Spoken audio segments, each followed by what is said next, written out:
तेजस्विनी इस दुनिया में नहीं है, भगवान उसकी आत्मा को शांति दे। लेकिन ये तो साबित हो गया है ना, सब उसी ने किया है, सारी गलती उसी की थी। तो नील दाँत भींच के कहता है, गलती किसकी थी मुझे सब पता है। दोबारा तेजस्विनी का नाम अपनी जुबान पर मत लेना। और तुझे क्या लगता है, और तू तेजस्विनी और अपने बारे में कुछ बताएगा और मैं शौक हो जाऊंगा। तेरे और तेजस्विनी के पास्ट के बारे में मैं सब जानता था। शादी के अगले दिन ही मुझे सब पता चल गया। जिस तरह तू उनके आसपास मंडराता था ना, मैंने फिर भी कुछ नहीं किया, क्योंकि मुझे मेरी गिल्टी खा रही थी, क्योंकि मुझे लगा कि मैं तेरे और इनके बीच आ गया।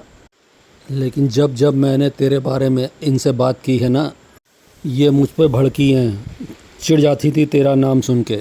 फिर जीतू काका ने भी मुझे बताया, जब तूने और नंदी बहिनी ने इन पर इतना घटिया इल्ज़ाम लगाया तो कैसे खींच के इन्होंने तुझे थप्पड़ मारा था। सबके सामने बताया कि ये तुझे नहीं, मुझसे प्यार करती हैं। नील का गुस्सा देख के ऋतुराज चला जाता है वहाँ से। फिर जीतू नील को खाना खिलाते हैं। सभी और उर्मी चौहान निवास में जाते हैं और लक्ष्मी से बात करके तेजू का कमरा देखने के लिए कहते हैं। तो जूही दोनों को तेजस्विनी के कमरे में छोड़ आती है। वो उसकी तलाशी ले रहे हैं दोनों जन। रवि की बैग की तलाशी में बोर्डिंग पास मिलता है, जिससे पता चलता है कि जिस दिन उसका मर्डर हुआ उसी दिन तेजस्विनी दुबई से वापस आई थी। तेजस्विनी की अलमारी से एक मोबाइल बिल रिपेयर का बिल मिलता है। सभी जूही से पूछती है तो जूही बताती, हाँ ताई का पुराना फ़ोन बारिश में भीग गया था, तो उन्होंने नया फ़ोन ले लिया और पुराना फ़ोन रिपेयर करने के लिए डाल दिया था। सभी पता करती कुछ पूछती है कि मुझे सुना है कि तेजस्विनी पिछले 1 महीने से अपने मैके में रह रही थी, उसके पति ने उसे घर से निकाल दिया था।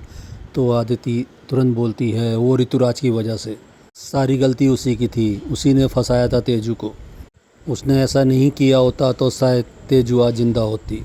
जूही बताती है, वो फेमस सिंगर हमारे नील जीजू का भाई है, कजिन है उनका।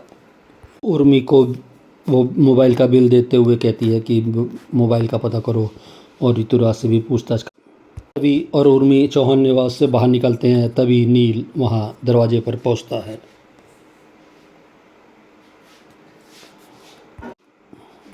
आदिति नील के लिए दरवाज़ा खोलती है और नील को हाथ पकड़ के अंदर ले जाती है। नील जैसे ही घर में आता है तो सतीश उस पर गुस्सा होता है, तुम्हारा इस घर से कोई रिश्ता नहीं है, तुम यहाँ क्यों आए हो।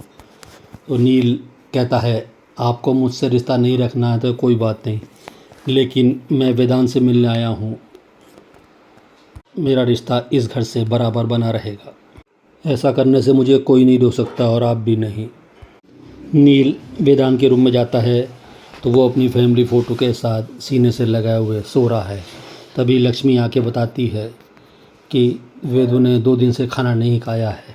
नील उसे अपने हाथ से हिस्सा खिलाता है। फिर आदिति कहती है, लाओ मैं खिला दूँगी। फिर आदिति वेदू को खाना खिलाने लगती है। जिस दिन तेजस्विनी आई थी उस दिन सतीश भाऊ ने उसे घर से निकाल दिया था और हम में से कोई कुछ नहीं कर पाया था।